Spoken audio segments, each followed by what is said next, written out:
Akasbani Imphal, Wahengbam Rajesh na pau pajari.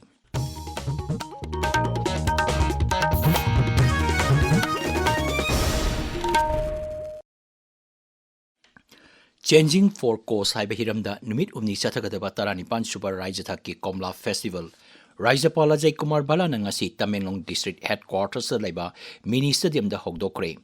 Thasiki taramapan phawa chathagadaba festival asida Komlagi stall chahum amadi horticulture gi atay potok singi oiba stall chani henbasu hangli. Festival asida Komla yamna hena puthopagi athoy ahen tanaba masigi matakta natki oiba jagoi isai amadi Orange Queen khanbagi thoram sing pangthokani.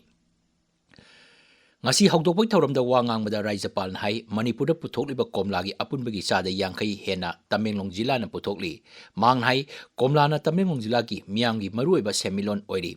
English ngani tara tareta Geographical Index GI tek phangkraba Tamenglong Komla bu hena puthokpa ngamnaba sarkar na cold storage tissue culture amadi food processing unit singba hangdokpa laikre makata na nursery unit solar power cold storage amadi Komla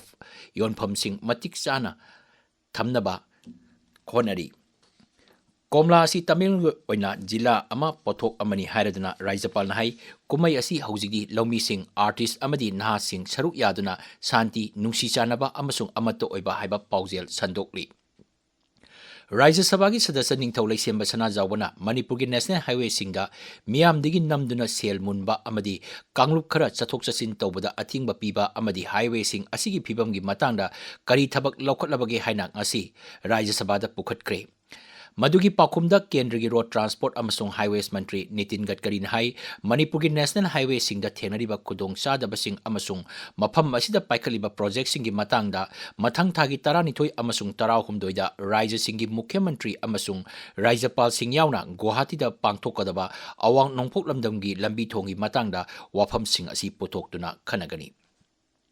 Lok Sabha Sadasya Dr. Angomcha Bimol Akoijam Hari handakta nauna amuk hanna khunda leitaraba IDP singda chatharakiba attack asi yamna nungaitaba thogdokni mangnai thogdok asina taklibadi khulai khongatpagi thabak asi ningthina chathadre haibadugi mamini amasung sarkarna masida chapchaba thabak lokhatkadabani Amoromda Torbung Banglada Chingtaktagi bom yauna nomai kapsilakpagi thong adubu khangabo apunba maira paibina khongjang changsinkre Thawalda leba mahiroi singnasu Thawal wang matabada thoroktuna yaningdaba phongdoktuna kholau kayamarum lauki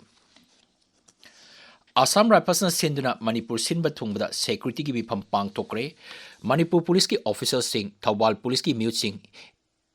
SDC Kamjong OC Chasat Oinamgi ward member sing Khulgi Khulakpa Amadi Kunja Singga Tongan Tongan Mafam Sing the Pangthokiba Mifam Asina Miyamga Security Force ka Lainariba Mari Adu Hena Chesilhangani Hari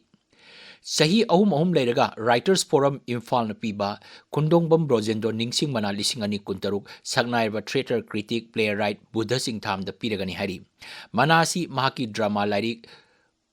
Muk Yenabalila Marigi Pibani Mana Asida Sel Memento Citation Amasung Sol Yauri Mana Asi Matang Tagi Tarahumdoida Pigani Tabak Supam Singda Nupi Singbu Ijat Sopayaba Tabak Sataba Tingnaba Aingi Matangda No Magiba Kananinaba Mipam Ama Imphal East Jilagi DC Complex the Pangtokre Tauramaduda Manipur State Commission for Women District Administration Imphal Iska Kusamaduna Pangtokpani Maduda Commission asigi chairperson Tumlip Tiningpham Monsang amadi Jila asigi Deputy Commissioner Dr. Nibedita Layanglakpam Saruk Yaki Tauramaduga Marilenna Advocate Thiam Ras Kisorna Sexual Harassment of Women at Workplace Prevention Prohibition and Redressal Act Lisingani Tarahumdogi Matangda Wangangki Krishi Bigyan Kendra Sandel Sinduna Integrated Farming System gi Makada Capacity Building Program ngasi KVK Sandel gi Conference Hall Pang Tokre Tharamadu Wangang Bada ICR Manipur Center gi Head of Regional Center Dr. C.S. Basudan Hai Hauziki Matamda Khwaidigi Tangai Fadaba asi Ningthamthagi Matamda Ising Phangdabagi Samasya Mayoknarabasi Koknanaba Nonggi Ising Yoksinduna Thamba Haibasini Assam Rifles Polo Team na Anisuba DGAR Women Polo Championship Lisingani Kunmanga Final Laure All Manipur Football Association na Chuna Imphal gi Mapal Kangjibung da ngasi sanakiba Nupi gi final da Assam Rifles na Chingkai Hunba Polo Club Panjil Nipan Tareta Thoikibani Nupagi final da Hayeng Black Ward Polo Club amasung X Polo Club sanargani Paulo Jare